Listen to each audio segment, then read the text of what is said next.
The wine glass caught the restaurant's amber lighting as Kira raised it high above our table. Her Princeton ring glinted, the one she wore specifically to work dinners like this.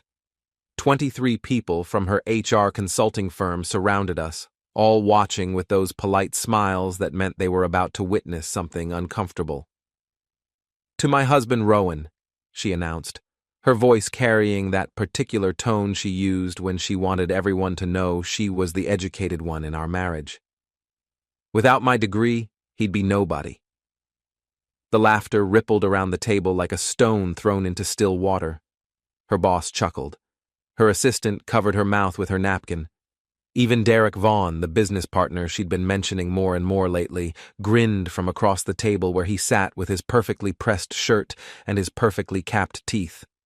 I didn't defend myself. I didn't crack a joke to deflect. I didn't even smile. I reached into my wallet, pulled out 3 20s, and placed them next to my untouched salmon. The conversation died as I stood up, my chair scraping against the hardwood floor of this overpriced steakhouse where appetizers cost more than I charged for an hour of IT consulting. "Rowan?" Kira's voice had that warning edge, the one that usually made me sit back down and play along with whatever game she was running. Not tonight. I walked past the table of her colleagues, past the hostess station, past the valet stand, and out into the October air. Behind me I could hear Kira's laugh, too loud, too forced, as she probably told everyone I was having one of my moods. The thing about being underestimated is that people stop paying attention to what you're actually capable of. They see a guy who fixes computers and installs networks, and they assume that's all there is. They don't notice that the same skills that let me troubleshoot their systems also let me understand exactly how their entire digital life is connected.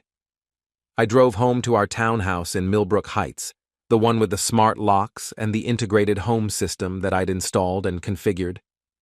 The one where every device, every account, every subscription ran through networks and credit cards that Kira had never bothered to understand. She'd always been too busy being educated to pay attention to the details. I parked in our driveway and sat for a moment, looking at the house we'd shared for 3 years. The motion sensor lights flickered on, recognizing my car's approach. Even our porch light knew who was really in charge of keeping things running. Inside, I opened my laptop and pulled up the spreadsheet I'd created when we first moved in together. Kira had laughed at my obsession with tracking every shared expense, every account, every service. "You're so paranoid," she'd said. "It's like you think I'm going to disappear one day." Turns out, I was just being practical. The phone plan, Carrick Communications LLC, established when I started freelancing. Kira's number was an additional line on my business account. I logged into the carrier's website and removed her line. Confirmation email saved. Car insurance. Millbrook Mutual. Policyholder Rowan Carrick. Kira's BMW was listed as an additional vehicle. I called the 24-hour line and removed her car from coverage. The automated system was happy to help, especially since I could provide all the account verification details. Gym membership at FitZone Premium, my credit card, family plan. I switched it to individual coverage. The change would take effect at midnight. Cloud storage for her work files, my Google Workspace account that I'd set up because she couldn't figure out the business pricing. I downloaded my own files, then removed her access entirely. Her work laptop would lose sync capability by morning. The meal delivery service, my card. Canceled. Streaming services, my accounts. Access revoked. The smart home system, my configuration. I removed her phone from the authorized devices list and changed all the access codes. One by one, I methodically dismantled the digital infrastructure that kept Kira's life running smoothly. Every subscription, every service, every convenience that she'd grown accustomed to, all of it connected to accounts and credit cards that she'd never bothered to set up herself. Why would she? She had a degree. I was just the guy who handled the technical stuff. By 3 a.m, I'd saved 47 confirmation emails in a folder labeled Independence Day. Kira still wasn't home from her work dinner, which wasn't particularly surprising. These events often ran late, especially when Derek Vaughn was involved. I closed my laptop and went to bed, setting my phone to silent.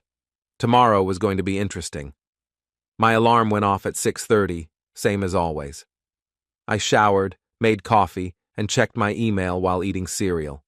17 missed calls from Kira's number, all after 2 in the morning. The calls had stopped around 4:15, probably when her phone finally ran out of battery and she realized the charger in her car wouldn't work anymore. At 7:45, she came through the front door looking like she'd slept in her car. Her makeup was smeared, her dress wrinkled, and her hair hung in limp strands around her face. She was carrying her phone and her car key, both equally useless to her now. "What did you do?" she demanded, waving her phone at me like evidence in a courtroom. I looked up from my laptop, where I was reviewing a client's network security audit. "Good morning to you too. How was the rest of dinner?" "My phone doesn't work. My car won't start. The hotel wouldn't take my card for a room." She threw her purse onto the kitchen counter, sending her Princeton keychain skittering across the granite. "What did you do, Rowan?" "I didn't do anything to your phone or your car," I said, which was technically true. I'd done something to my accounts that happened to affect her access to services. "Maybe you should call technical support." "I can't call anyone. My phone has no signal." I shrugged and returned to my laptop. "That's frustrating. You should probably figure out what's wrong with it." She stared at me for a long moment, and I could see her trying to process this version of me. The one who wasn't immediately jumping up to fix her problems. The one who wasn't apologizing for walking out on her little performance last night. "I need to get to work," she said finally. "My presentation to the Morrison Group is at 10. "Better hurry then. Traffic's probably getting heavy." "My car won't start, Rowan. It just sits there when I turn the key." I looked up with my most helpful expression. "Did you check if your insurance is current? Sometimes they can remotely disable vehicles if there's a lapse in coverage." Her face went pale. "You wouldn't." "I wouldn't what?" "I'm just suggesting you call your insurance company to check your policy status." I glanced at my watch. "Although you might want to figure out the phone situation first." She grabbed her laptop bag and stormed toward the door, then stopped when she realized she had no way to get anywhere. I watched her internal struggle play out across her face, pride warring with desperation. "Can you drive me to work?" she asked through gritted teeth. "Sorry, I've got a client call in 20 minutes. Maybe try a rideshare app?" She pulled out her phone, then remembered it was useless. "Can I borrow your phone?" "I need it for work, but there's a payphone at the gas station on Elm Street. About a mile walk." The look she gave me could have melted steel. "This is ridiculous. Whatever you're angry about, we can talk about it like adults." "I'm not angry," I said, closing my laptop and standing up. "You were right last night.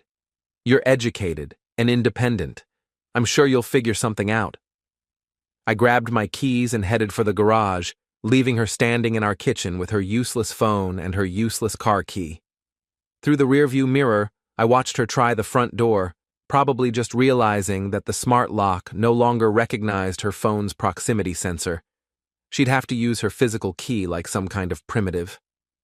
My first client meeting was at Dataflow Solutions downtown, a routine security consultation that gave me plenty of time to think about phase 2 of my independence project. Kira would spend the morning dealing with the immediate crises, getting to work, figuring out why her phone didn't work, wondering why her insurance had lapsed. But the real fun would start when she tried to access her files. Around 11, I got a call from an unknown number. "Carrick IT Solutions," I answered professionally. "Rowan, thank God, it's me." Kira's voice was tight with stress. She was probably calling from her office landline, something she hadn't used in years. "Hi there. How's your morning going?" "My laptop can't sync to the cloud. All my client files are showing as unavailable. The Morrison presentation is in an hour and I can't access any of my research." "That sounds like a technical issue. Have you tried turning it off and on again?" "This isn't funny, Rowan. I need those files." I'm sure you do. Did you check with your IT department? Maybe there's a server outage. We don't have an IT department. You set up all our cloud storage, remember?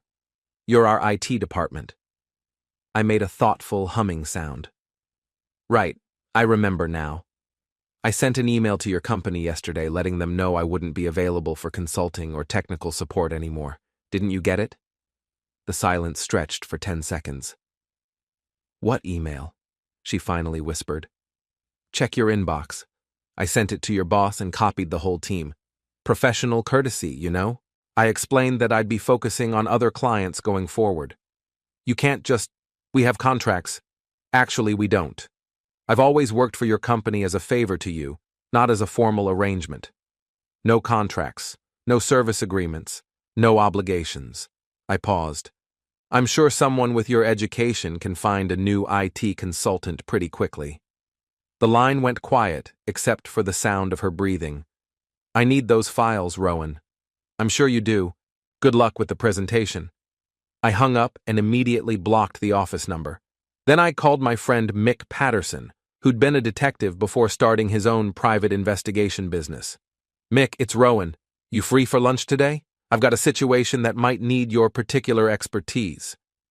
Mick Patterson looked exactly like what Central Casting would order for an ex-cop turned private investigator. Thick, gray mustache, coffee-stained tie, and eyes that noticed everything. We met at Murphy's Diner on the south side of town, the kind of place that served actual food instead of deconstructed artisanal whatever. So, he said, cutting into his meatloaf, your wife publicly humiliated you at a work dinner and now you're systematically dismantling her digital life. How's that working out for you? It's not dismantling, I corrected. It's independence. She's always been very clear that she doesn't need me, so I'm just making that official. Mick grinned. Right, independence? And you called me because you want to be extra independent? I pulled out my phone and showed him the screenshot I'd taken of Kira's calendar last night before I'd revoked my access to her cloud storage. Derek Vaughn, business partner. Notice anything interesting about their meeting schedule? He studied the screen, his cop instincts kicking in. Lot of late-night strategy sessions, lot of out-of-town conferences. He looked up. You think she's cheating? I think she's been very clear about not needing me. I'd like to know exactly how independent she's been. And if she is cheating? Then I'd like documentation for the divorce proceedings. Mick leaned back in his booth. Divorce, huh? You sure you want to go down that road? Could get expensive. Depends on what we find. Adultery affects asset division in this state. Plus, I've been very careful about keeping my business assets separate from our joint accounts. I smiled. Turns out being paranoid about finances has its advantages. All right, I'm interested. What do you need? Surveillance. Derek Vaughn drives a silver Lexus, license plate. I checked my notes. VGH 4429. Lives in the Riverside Towers downtown, Unit 1247. I need to know when he's meeting with my wife, where they're going, and what they're doing. Standard adultery investigation. My day rate is 400 plus expenses. Done. I slid an envelope across the table. That's 2,000. Should cover the first week. Mick pocketed the envelope without counting it. When do you want me to start? Tonight. Kira told me she's working late on a new client proposal. I'd be curious to know where she's really working. And what are you going to be doing while I'm following your wife around? I finished my coffee and stood up. Learning more about Derek Vaughn's business practices. Amazing what you can find in public records when you know where to look. That afternoon, I drove to the county courthouse and spent 3 hours in the records department. Derek Vaughn had been busy over the past 2 years. Business licenses, property transfers, partnership agreements. Most of it looked legitimate, but there were some interesting patterns. Vaughn Consulting LLC had been formed 18 months ago, right around the time Kira started mentioning Derek in conversation. The business address was a virtual office downtown, the kind that provided a mailing address and phone service but no actual workspace. More interesting were the bank records I could access through the business license filings. Vaughn Consulting had received several large payments from companies that I recognized as Kira's clients. Payments that seemed oddly timed with her business trips to other cities. I made copies of everything and drove home to wait for Mick's first report. Kira's car was in the driveway when I got home, which surprised me until I remembered that she'd probably spent most of the day dealing with insurance companies and phone carriers. The car was there, but that didn't mean it was functional. Inside, I found her sitting at the kitchen table with her laptop, surrounded by printed emails and handwritten notes. She looked up when I walked in, and I could see the exhaustion in her eyes. "How was the Morrison presentation?" I asked. I had to reschedule, couldn't access my files. Her voice was flat, defeated. I spent 6 hours on the phone trying to get my services restored. Do you want to explain why every account I use is suddenly unavailable? Did you figure out the problem? The problem is that apparently every single service I use is connected to accounts that you control. Accounts that you've systematically canceled or suspended. I opened the refrigerator and grabbed a beer. That seems like poor planning on your part. What if something had happened to me? You'd be completely helpless. Something did happen to you. You lost your mind. Actually, I found some clarity. You were right last night. You don't need me. So I'm making sure you have the opportunity to prove that. She gestured at the papers scattered across the table. I've been trying to set up new accounts all day. Do you know how long it takes to establish new phone service? New insurance? New everything? I imagine it's quite a learning experience. The phone company wants a deposit because I don't have established credit in my own name. The insurance company wants to inspect my car before they'll write a policy. The cloud storage service wants business references. She laughed bitterly. Turns out I don't exist in the system without you. Sounds like you need to build some independence. This is insane, Rowan. We're married. Couples share accounts and services. It's normal. Is it normal for couples to publicly humiliate each other at work dinners? She was quiet for a long moment. I was just joking around. Everyone knows you're successful. Do they? Because it sounded like you were explaining to your colleagues why you settled for someone beneath your social class. That's not... She stopped herself, probably realizing that's exactly what it had sounded like. Look, I'm sorry if I hurt your feelings. Can we please just fix this and move on? There's nothing to fix. You're getting exactly what you said you wanted. A chance to succeed based on your own credentials and abilities. My phone buzzed with a text from Mick. Target acquired. Riverside Towers parking garage. Subject appears to be waiting for someone. I finished my beer and headed toward the stairs. I'm going to work in my office for a while. Good luck with the Independence Project. Rowan, wait. I stopped at the bottom of the stairs but didn't turn around. I need my files back, the ones from the shared cloud storage. I have client obligations. Those weren't your files. Those were files stored on my business account that I was sharing with you as a courtesy. Now that our professional relationship has ended, I can't provide access anymore. Legal liability issues. Legal liability? We're married. Are we? Because last night it sounded like you were pretty clear about the nature of our relationship. You have the degree, I'm just the help. I went upstairs and closed my office door, leaving her alone with her paperwork and her problems. 20 minutes later, my phone rang. It's Mick. Your wife just arrived at Riverside Towers. She's heading up to the building. How does she look? Like a woman who's not going to a business meeting. She changed clothes in her car, from business attire to something more casual, and she brought an overnight bag. I looked out my office window at our driveway. Kira's car was gone. Get photos, I said, and find out how long she stays. Mick's report arrived by email at 11:30 that night, complete with time-stamped photographs. Kira entering Derek Vaughn's building at 7:45 p.m., the two of them leaving together at 8:30, heading to Romano's Italian restaurant downtown. More photos of them at dinner, sitting close, holding hands across the table, Derek feeding her a bite of his dessert. The final photo showed them returning to his building at 10:15 p.m. Kira's car was still in the parking garage as of 11 p.m. when Mick had called it a night. I printed the photos and added them to a folder I'd started labeled Documentation. Then I opened my laptop and began researching Derek Vaughn's background more thoroughly. Derek Michael Vaughn, age 42, divorced 3 years ago. His ex-wife had cited adultery in the divorce filing, which was a matter of public record. Apparently, Derek had a pattern of mixing business with pleasure. More interesting was his business history. Vaughn Consulting specialized in strategic partnerships and market development, which seemed to be fancy terms for connecting companies with potential clients. The kind of work that involved a lot of relationship building and entertainment expenses. I cross-referenced his client list with Kira's work calendar and found 12 instances over the past 8 months where they'd traveled to the same cities on the same dates. All business trips, according to Kira's explanations. All coincidences, I'm sure. At 6 a.m, I heard Kira's car in the driveway.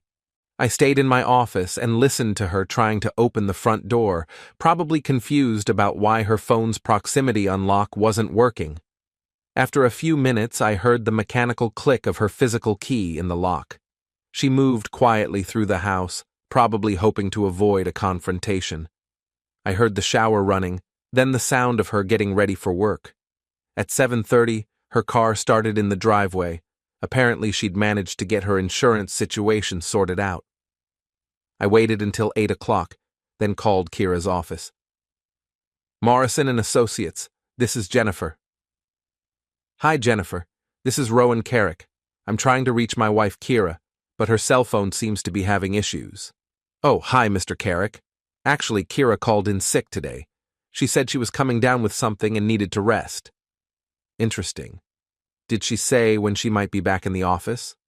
She thought maybe tomorrow, but she wasn't sure. Should I have her call you when I hear from her? That's okay. I'll catch up with her at home. Thanks, Jennifer. I hung up and immediately called Mick. She called in sick but left the house dressed for work, I told him. Want to guess where she's really going today? Same place as last night? That'd be my assumption. Can you pick up surveillance again? Already on it. I'm parked outside your neighborhood. Silver BMW, license plate KRK 2847. That's her. She just turned toward downtown. I'll call you with an update in a couple hours. While Mick followed my wife around town, I drove to the offices of Morrison and Associates.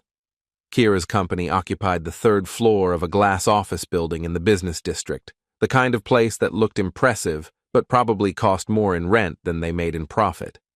I'd been there dozens of times over the past 3 years, usually to fix someone's computer or set up new network equipment. The receptionist, Jennifer, knew me well enough to wave me past the front desk. Is Tom Morrison available? I asked. I wanted to discuss the IT consulting contract. Tom Morrison was Kira's boss, a man in his 50s who'd built his HR consulting business from nothing and still acted like every expense might bankrupt him.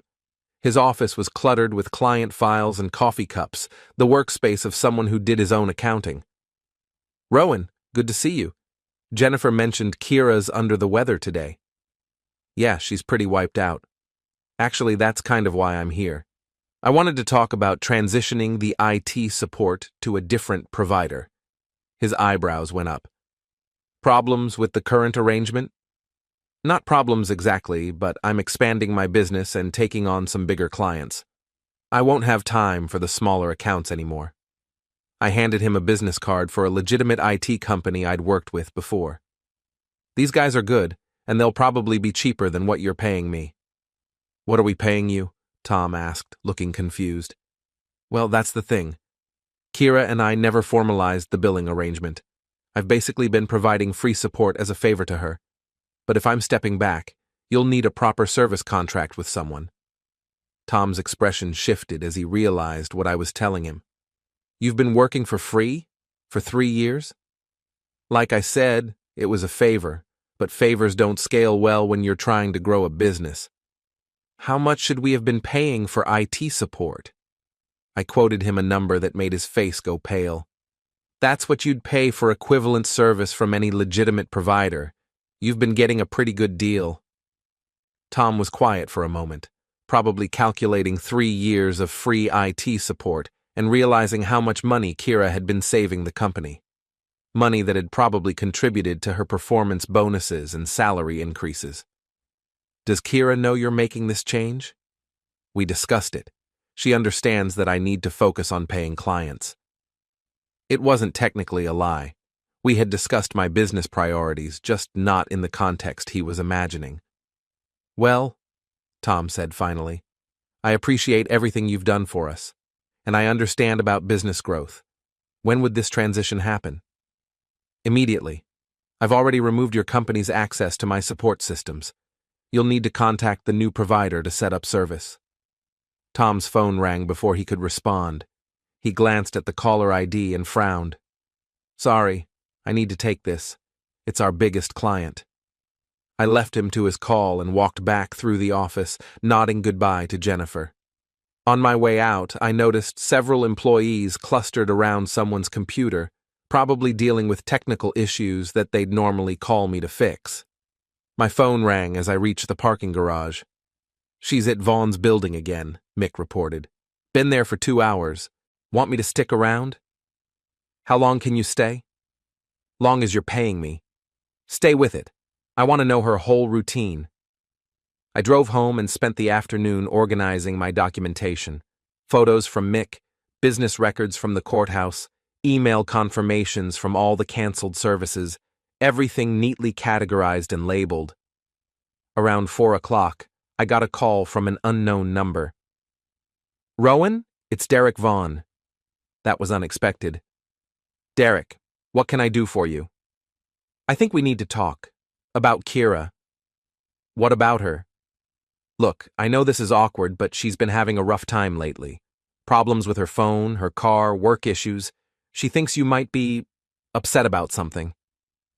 I'm not upset about anything. Why would you think that?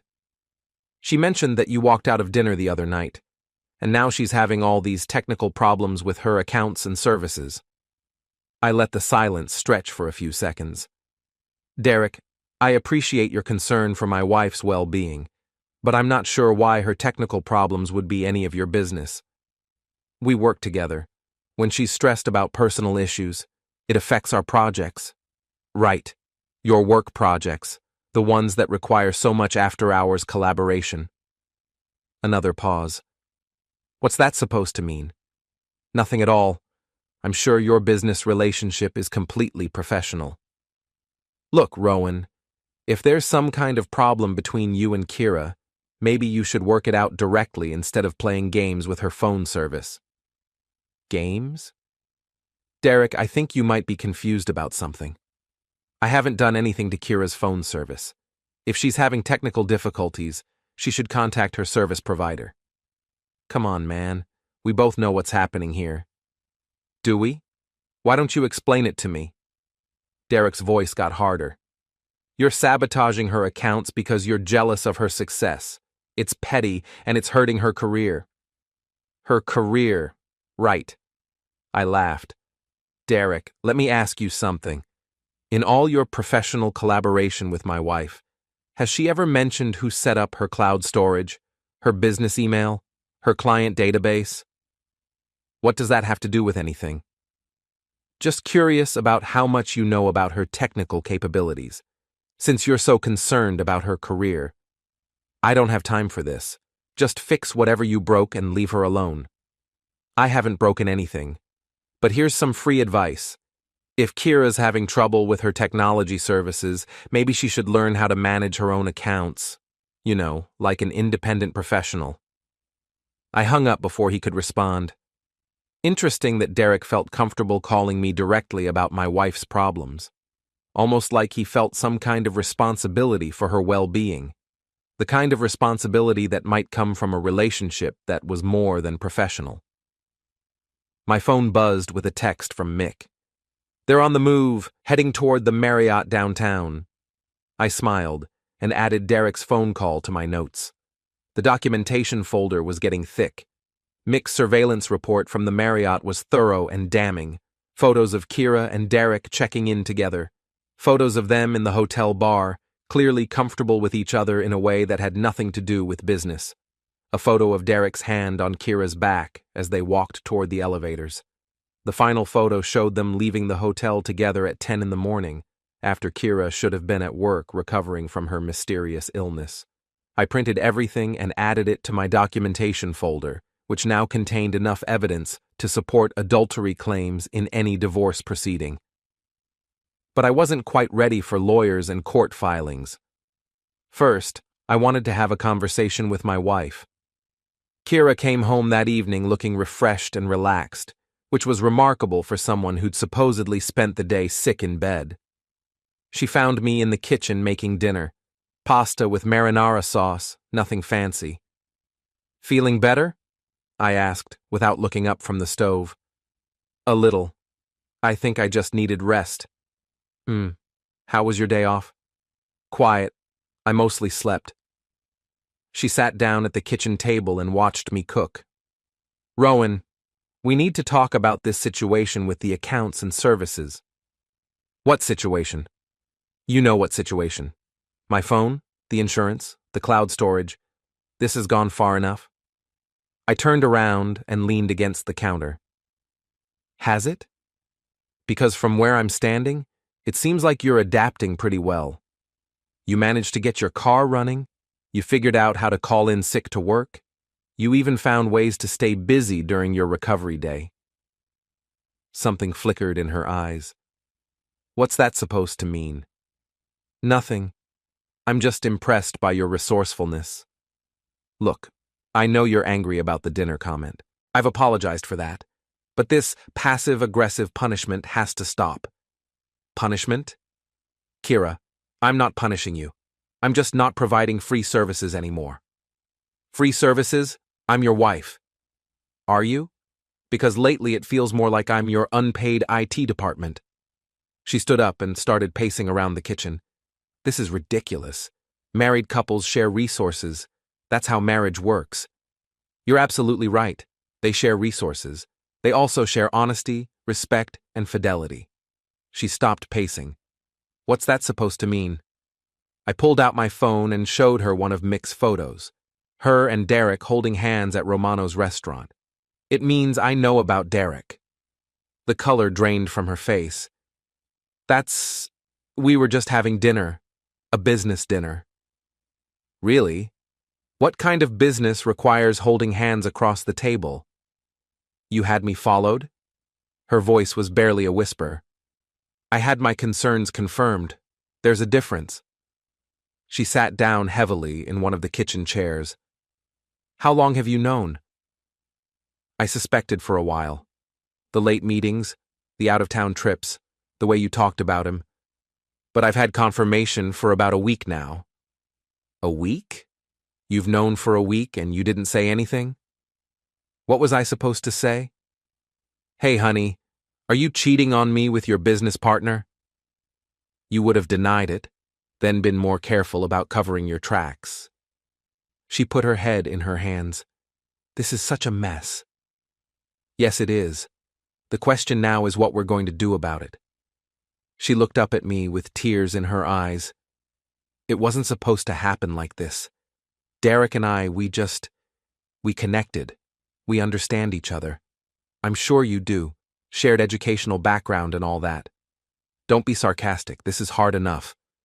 "Hard for who? You've been living a double life for months. I'm the one who's been played for a fool." "You're not a fool, Rowan. You're a good man. That's what makes this so complicated." "Complicated how?" She wiped her eyes with her sleeve. "Derek wants me to leave you. He's getting divorced and he wants us to be together officially." "And what do you want?" "I don't know. I'm confused." I turned off the stove and moved the pasta to a cool burner. Suddenly, I wasn't hungry anymore. "Let me help you think through this," I said. "Derek's getting divorced because he cheated on his wife, just like he's helping you cheat on me. He's a consultant with no fixed address who seems to specialize in relationship building. And he's encouraging you to blow up your marriage for him. It's not that simple. Isn't it? Kira, what do you actually know about Derek's business, his finances, his long-term plans? We're partners. We're building something together. What are you building? Because from what I can see, he's a middleman who connects your clients with services and takes a cut. What happens when your clients realize they don't need the middleman? She was quiet for a long moment. You don't understand our business model. I understand that your business model depends on clients who trust you. What happens when they find out you've been lying to your husband for months? How does that affect their confidence in your integrity? You wouldn't. Wouldn't what? Tell the truth about what's been happening? You wouldn't sabotage my career out of spite. I laughed, but there was no humor in it. Sabotage your career? Kira, I've been supporting your career for 3 years. Free IT services, free technical support, free consulting advice. I've saved your company thousands of dollars, which made you look like a valuable employee who had great vendor relationships. That was your choice. It was. And now I'm making a different choice. She stood up again and started pacing. What do you want from me, Rowan? You want me to end things with Derek? Pretend this never happened? I want you to make a choice, Derek or me. But understand that if you choose Derek, you're choosing to give up everything that comes with being married to me. Are you threatening me? I'm explaining reality. If we get divorced, you'll need to establish your own credit, your own accounts, your own professional relationships. You'll need to find a new place to live, since this house is in my name. You'll need to build a life that doesn't depend on my resources or my connections. I can do that. I have a degree. I have a career. Do you? Because your career has been built on free services that I provided and client relationships that I helped you maintain. Take away my support, and what exactly do you have left? She stared at me for a long moment, and I could see her trying to calculate what independence would actually cost her. This is blackmail, she said finally. No, it's a choice. Stay married and work on rebuilding trust, or get divorced and build an independent life with Derek. But you can't have both. My phone rang. Derek Vaughn's number. Answer it, I said, holding out the phone. Let's see how committed he is to supporting your independence. She stared at the ringing phone but didn't take it. No? Okay, I'll answer it. I swiped to accept the call and put it on speaker. Hello, Derek. Rowan, we need to talk. This harassment of Kira has to stop. Harassment? Derek, I'm having a conversation with my wife in my own kitchen. How is that harassment? You know what I'm talking about. The canceled accounts, the surveillance, the threats to her career. I looked at Kira, who had gone pale again. Derek, how exactly do you know about canceled accounts? Did my wife discuss our private financial arrangements with you? She's upset and confused. She needed someone to talk to. I see. And as her business partner, you felt qualified to give her advice about her marriage? As someone who cares about her, yes. Someone who cares about her. That's interesting phrasing for a business relationship. There was a pause on the line. Look, Rowan, I know this is awkward. Awkward? Derek, my wife has been lying to me for months about her relationship with you. Awkward doesn't really cover it. We never meant for it to happen this way. But it did happen. So now we're all going to deal with the consequences.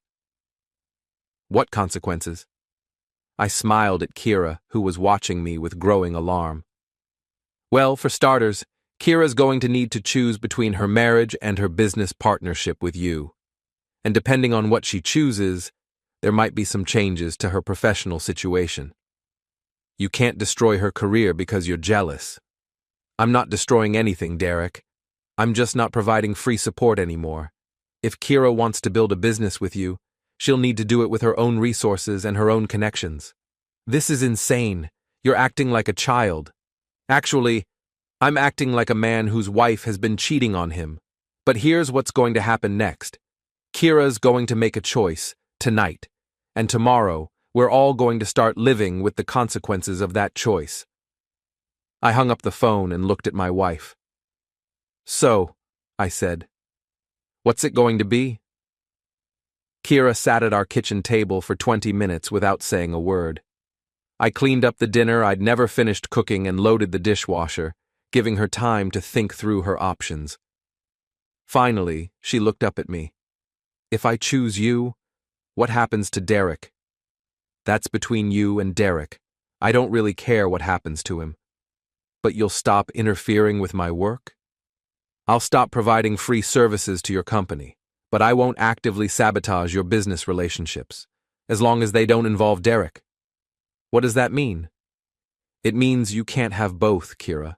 You can't be married to me and business partners with the man you've been having an affair with. Choose one. She was quiet for another few minutes. And if I choose Derek, then you'll need to find a new place to live, establish your own accounts and credit, and build a career that doesn't depend on my support. We'll get divorced, split our assets according to state law, and move on with our separate lives. The house is in my name. I bought it before we got married. My car is financed through my credit union. You'd need to refinance it or find your own transportation. The business contacts, the client relationships, were built through my technical support and consulting work. You'd need to develop your own professional network. She put her head in her hands again. You're asking me to give up everything I've worked for. No, I'm asking you to choose what you want to work for going forward. You can work on rebuilding our marriage, or you can work on building a new life with Derek. But you can't do both. My phone buzzed with a text message. Derek, we need to meet. Tomorrow, 10 a.m., Murphy's Diner. I showed the message to Kira. Looks like Derek wants to have a conversation. Don't go, please. This is between us. Actually, it's between all three of us now. Derek made it his business when he started sleeping with my wife. What are you going to do? I'm going to listen to what he has to say, and then I'm going to explain some facts about the situation that he might not be aware of. What facts? I pulled out my documentation folder and spread some of the contents across the kitchen table. Bank records, business filings, surveillance photos, email confirmations. Facts about his business practices, facts about his previous marriage, facts about how much your career has depended on my support. I tapped one of the business documents. Did you know Derek's been taking a 20% commission on every client contract you've negotiated? Money that's been coming out of your company's profits? Her eyes widened. That's not... He said he was just facilitating introductions. He's been facilitating introductions and taking a cut of every deal. Your boss probably doesn't know about the arrangement, does he? We handled those payments as consulting fees. Consulting fees that you authorized without telling your boss about Derek's commission structure. How do you think Tom Morrison would react if he knew about that? She stared at the document spread across the table. You're going to destroy both of us. I'm going to have a conversation with Derek tomorrow. What happens after that depends on the choices both of you make. Kira stood up abruptly. I need some air. I'm going for a drive. Take your time, but remember, you need to make a choice. Tonight. She grabbed her keys and left through the garage. I heard her car start and pull out of the driveway. 20 minutes later, my phone rang. Mick Patterson. Your wife just arrived at Derek's building again. You want me to follow them if they leave? No, that's okay. I know where this is going. You need anything else from me on this case? Actually, yes. Can you do a deeper background check on Derek Vaughn? Financial records, business history, anything that might be interesting in a legal proceeding? How deep do you want me to go? Deep enough to understand what kind of man my wife is thinking about leaving me for. I'll have something for you by tomorrow morning. I spent the evening organizing my documentation and researching divorce law in our state. Adultery was grounds for fault-based divorce, which could affect property division and alimony. The surveillance photos and financial records would be useful evidence. More importantly, I wanted to understand what Kira would be entitled to if we divorced.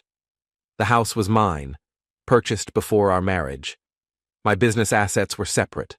Our joint accounts were minimal. Most of our shared expenses had been handled through my accounts anyway. Kira had been living a lifestyle that was subsidized by my income and supported by my services, but she'd never bothered to build independent wealth or assets. If she left me for Derek, she'd be starting over financially. At 11 o'clock, she came home. I was reading in the living room when she walked in. "Have you made your decision?" I asked without looking up from my book. "I want to try to work things out. With us. What about Derek?" "I'll end it. The business partnership and the other thing." "When?" "Tomorrow. I'll tell him tomorrow." I closed my book and looked at her. "Kira, I need you to understand something. If we're going to try to rebuild this marriage, it has to be completely over with Derek. No contact, no business relationship, no friendship, nothing. I understand. And you'll need to be completely honest with me going forward. No more lies, no more secret meetings, no more deception. I will be. And you'll need to take responsibility for rebuilding the trust that you broke. That means transparency about where you go, who you talk to, what you're doing." She nodded. "What about my job? My career?" "You'll need to figure out how to succeed without Derek's business connections, and without my free technical support. If you're serious about independence, this is your chance to prove it. And you'll give me that chance? I'll give you the chance to earn back my trust and build a career based on your own abilities. But Kira, this is your only chance. If you lie to me again, if you have any contact with Derek after tomorrow, we're done. No second chances, no explanations, no negotiations." "I understand." "Good. Then I'll see you in the morning." I went upstairs to my office and called Mick back. "Change of plans," I told him. "Still want that background check on Derek, but I also want you at Murphy's Diner tomorrow morning at 10. Sit in the back, order coffee, and listen to my conversation with Derek Vaughn." "You expecting trouble?" "I'm expecting Derek to make some threats or promises that I might need documented later, just in case Kira changes her mind about her choice." "Will do. Anything else?" "Yeah. After tomorrow morning, this case is probably over. But I want you to keep an eye on Derek for a few more days. If he tries to contact Kira or cause problems for her at work, I want to know about it." "You think he'll cause trouble?" "I think he's the kind of man who doesn't like losing, and tomorrow morning, he's going to lose big." I hung up and spent another hour reviewing my documentation. Tomorrow's conversation with Derek would determine whether Kira's choice was real or whether this was just another manipulation. Either way, I was ready.